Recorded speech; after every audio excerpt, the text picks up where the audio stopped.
আমার নাম কি জানেন তো আপনারা? কি নাম? নাবিল। আমার নামে কিন্তু গাড়ি আছে, জানেন তো? তা আমি তখন মেডিকেল ইন্টার্ন কমপ্লিট করে আসতেছি। তা আমাকে একটা গাড়িতে, আমি গাড়িতে কিন্তু উঠতে পারি না, নর্মালি আমি অটো টটো এগুলোতে যাতায়াত করি বা ট্রেন। তা আমাকে আমার এক ফুফা বললো যে নাবিল তুমি এখানে উঠো। তা আমাকে নাবিল বলছে। আমি যখন উঠলাম, পাশে যে ড্রাইভার বলতেছে যে, মানে আমাকে ইশারা করতেছে যে আপনি কিলো গেল। রংপুরের কাছাকাছি যখন আসলো, দরজাটা খুলে দিল, খুলে দিয়ে আমার পায়ে সালাম করে, আমার সিনিয়র, মানে হয়তো আমার শাস্ত্রের থেকে মানে সিনিয়র মনে করছে, বলছে যে আমাকে একটু দোয়া করে দেন। আমি বললাম কেন? বলছে স্যার, মানে স্যার না, বলছে ওস্তাদ আমার ইচ্ছা আমি বড় গাড়ি চালাবো। আমি বললাম ওস্তাদ মানে? বলছে যে ওস্তাদ আপনি নাবিল গাড়ির ড্রাইভার না? ও চালায় হচ্ছে ছোট গাড়ি, ওর শখ হচ্ছে নাবিল গাড়ি, মানে প্রফেসর হবে, নাবিল গাড়ির সে ড্রাইভার হবে। বলছে যে একটু দোয়া করে দেন আমি যাতে এই বড় গাড়ি চালাইতে পারি। তাই আমি বললাম যে এখন আমি চিন্তা করতেছি এর মনের আশা কি আর দুরাশায় পরিণত করা যায়। আমি বললাম যে খুব শীঘ্রই তুমি চালাবো। তারপর আমি পকেট থেকে টাকা দিচ্ছি, করছে হাত এরকম করছে না, ওস্তাদ এটা কেমন কথা, আপনি আমার টাকা দিবেন?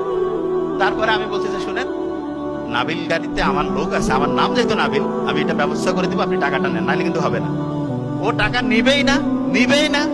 শেষে আমি তাকে জোর জবরদস্তি করে আমি নাহলে কিন্তু আমি দোয়া ফিরাই দিব, তারপরে তাকে টাকা দিতে পারছি।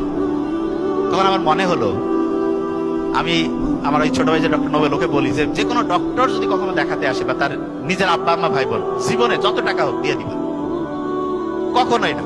এবং আমার কাছে আমার যে একাডেমিতে যে পড়ে, আমি ডক্টরের ছেলে মেয়ে যদি কোনোভাবে আমার নজরে আসে, ডক্টরের ছেলে মেয়ে যারা আমার একাডেমিতে যা জানে, টাকা পয়সা জীবনে অনেক ইনকাম করবো, আল্লাহ চাইলে যে কেউ আমরা করবো।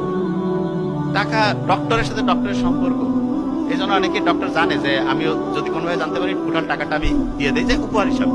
আসলে টাকা তো ব্যাপার না, এটা একটা সম্মান। যে আমার কমিউনিটির একজন, সে আমার কাছে পড়লো, তার কাছে তো 15-20 হাজার টাকা কোনো ব্যাপার না, কিন্তু আমি যারা সম্মান করি, ভ্যালু করি, এটা তো একটা অন্যরকম জিনিস। আমাদের এই জিনিসটা আনতে হবে। এবং আমি আপনাকে একটা জিনিস বলি, গোটাল ডক্টর সোসাইটি কিন্তু একটা ওই যে গোটাল মুসলিম কমিউনিটি যেমন একটা, এরকম গোটাল ডক্টর সোসাইটি। আপনি খালি একটা জিনিস চিন্তা করবেন, আপনি আপনার ছোট বড় এদের যে কাউকে শাসন করতে পারেন, যে কোনো কিছু করতে পারেন, ওকে। কিন্তু আপনি এই জিনিসটা তো জানেন না যে আব্বা আম্মা ঝগড়াও করা যাবে, কিন্তু সন্তানের সামনে না, বাইরের লোকের সামনে না। তাহলে আপনি ডক্টর আরেকজন ডক্টরের সাথে যে আপনার সম্পর্কটা, এটা বাইরে আপনি যখন মানে প্রকাশ